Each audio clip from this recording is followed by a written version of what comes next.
오늘은 요나 1장 말씀입니다. 오늘도 주시는 말씀의 은혜가 우리 안에 넘치기를 원합니다. 요나서는 우리가 너무나도 잘 아는 말씀이죠. 이 요나서는 요나를 삼킨 그 큰 물고기 이야기가 너무 커서 다른 이야기를 보지 못하는 그런 성경을 할 수 있겠습니다. 이 앞으로 4일 동안 요나서를 새로운 마음으로 다시 읽으며 말씀 속에 숨겨진 하나님의 뜻을 발견하는 그런 귀한 시간이 되기를 원합니다. 1절 여호와의 말씀이 아미떼의 아들 요나에게 임하니라 이르시되 너는 일어나 저 큰 성읍 니느웨로 가서 그것을 향하여 외치라. 그 악독이 내 앞에 상달되었음이니라 하시니라.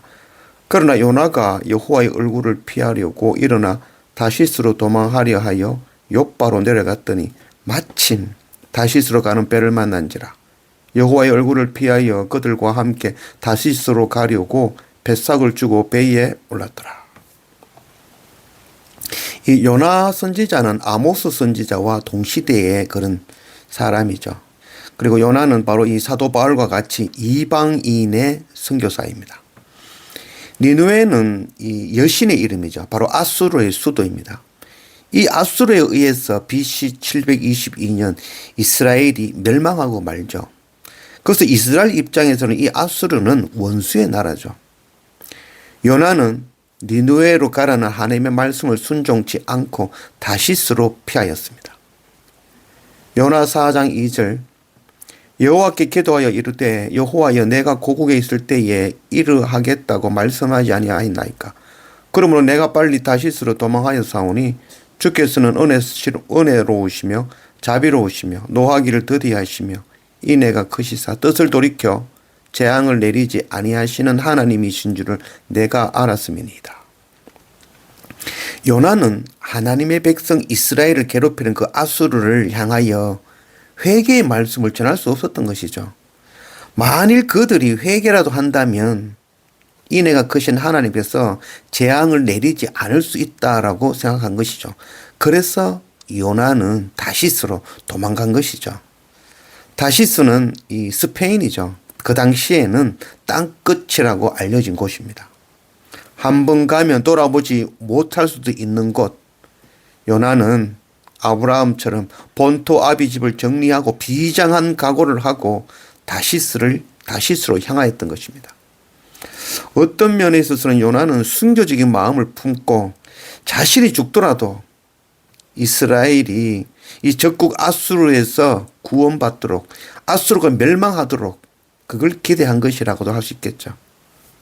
마침 요나는 다시스로 가는 배를 만났죠. 마침 우연히 이런 말은 늘 하나님의 계획이라는 것을 말씀하고 있습니다.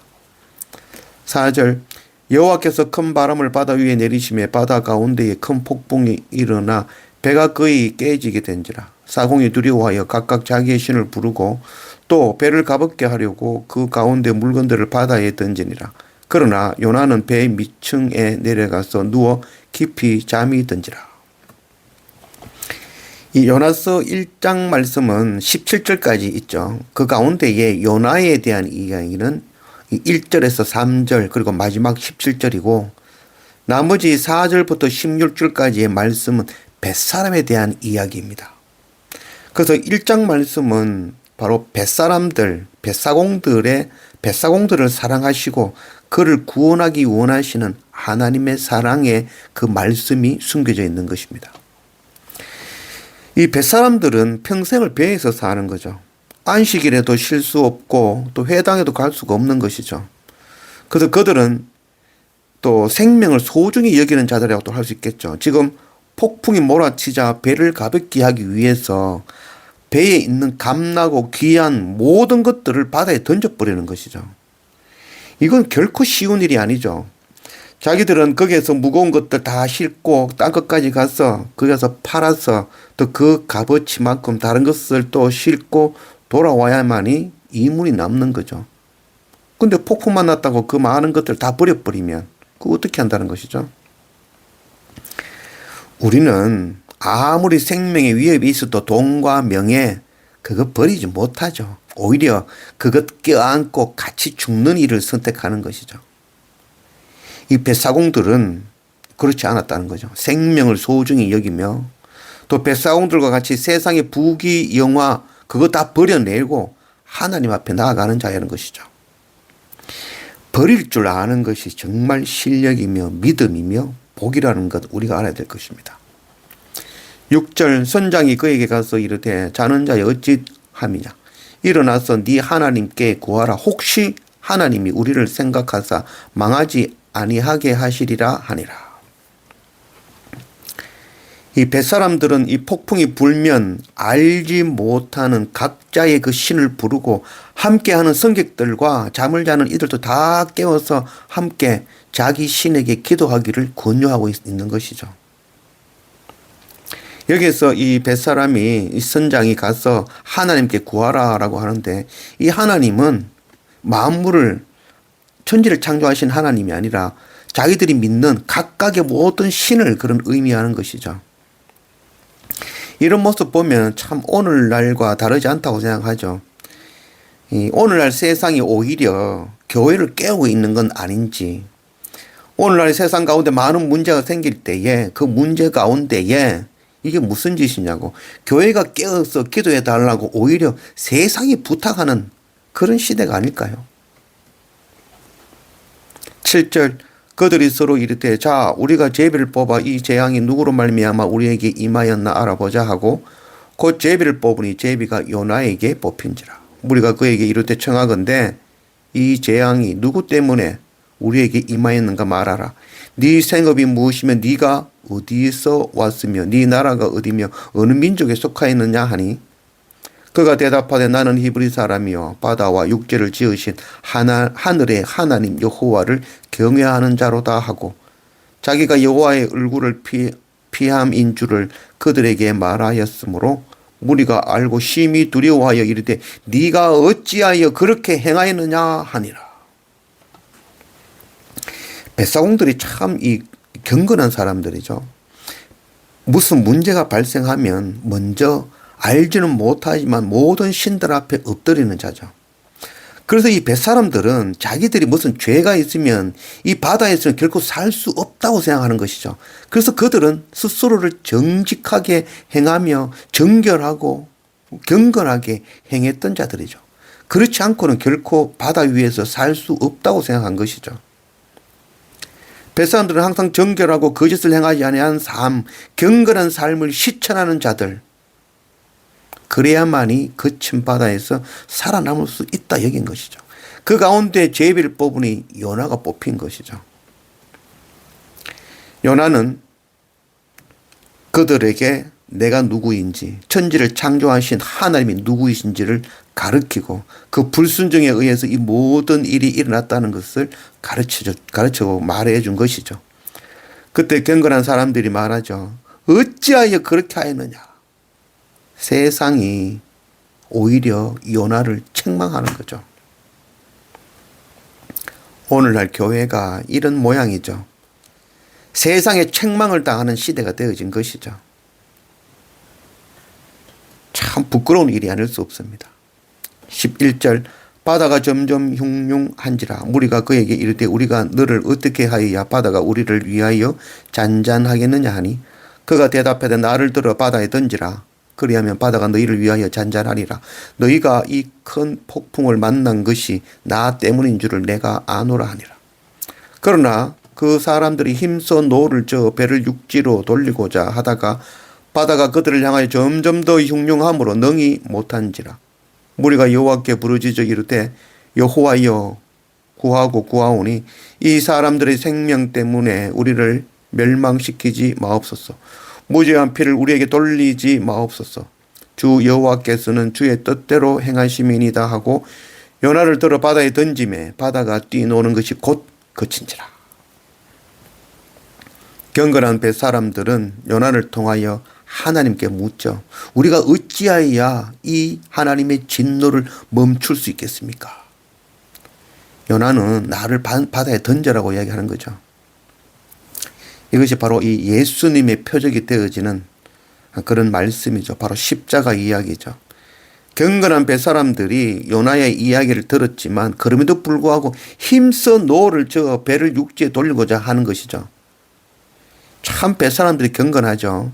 생명을 주신 하나님을 두려워하며 또 혹시나 무죄하면 요나가 무죄하면 그 책임이 자기들이 있기 때문인 것이죠.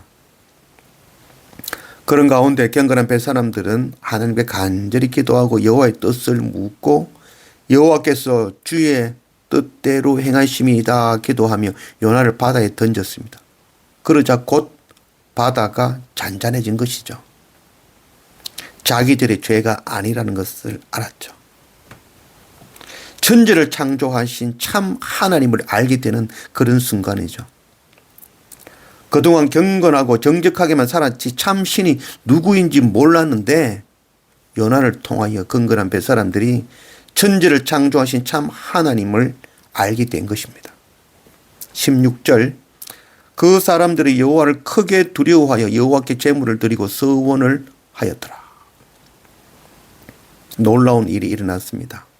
드디어 참 하나님이 누구신지를 알게 된 경건한 뱃사람들이 여호와를 경외하며 그 앞에 예배하며 하나님께 서원을 하였다는 것이죠. 그 서원은 안전하게 우리를 다시 육재로 도착하게 하시면 하나님 앞에 예배드리며 하나님만 섬기겠다고 하나님 앞에 약속하며 서원하는 것입니다. 요나를 통하여 다시스로 가는 배의 그 사공들, 뱃사람들을 구원하시려는 바로 아버지 하나님의 마음인 것이죠.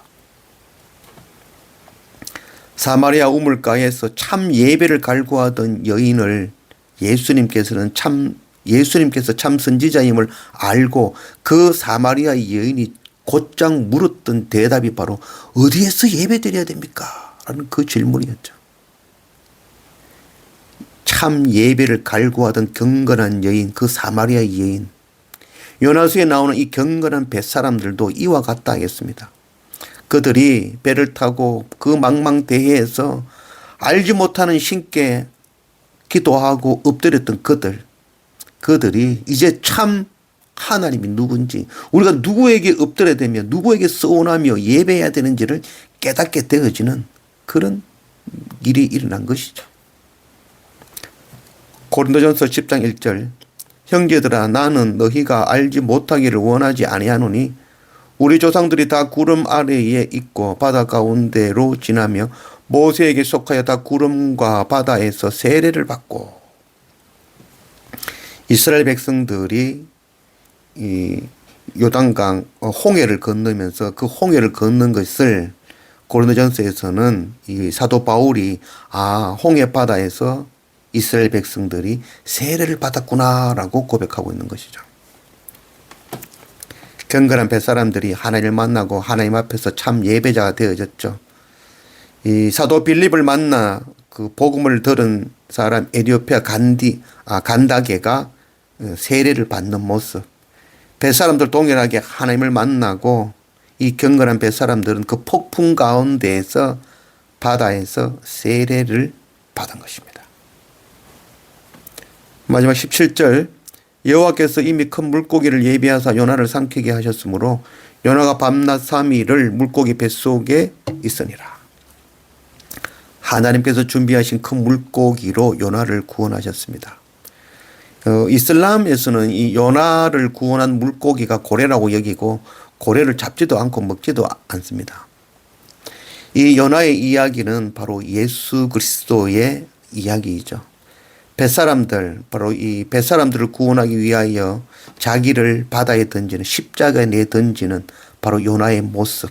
3일 동안 큰 물고기 뱃속에 있는 것, 3일 동안 죽어 그 굴에 있던 바로 예수님의 모습. 그리고 다시 부활하시는 그 모습. 큰 물고기가 요나를 다시 육지에 뱉어내는 그 모습이죠. 그리고 그 요나를 통해서 큰 성 니느웨가 구원받는 일. 바로 예수 그리스도를 통하여 우리가 구원을 얻는 그 일이 일어나는 것이죠. 요나를 통해서 바로 예수 그리스도를 예표하시는 것이죠. 세계 선교는 하나님께서 행하시는 하나님의 일입니다. 뱃사람들을 사랑하시는 하나님, 니느웨 사람들을 사랑하시는 하나님, 요나도 당연히 사랑하시는 하나님, 나도 사랑하시는 바로 하나님이시죠. 그 하나님께서 튀르키예의 이 무슬림들도 사랑하시는 하나님이시죠. 열방의 모든 백성들을 사랑하시는 하나님입니다. 그 하나님은 내게 돌을 던지는 저들도 사랑하시는 하나님, 참 공의의 하나님이십니다. 하나님 사랑하시는 열방의 모든 백성들에게 복음 들고 나아가는 선교사 하면 감당하는 그런 우리 모두가 되기를 원합니다.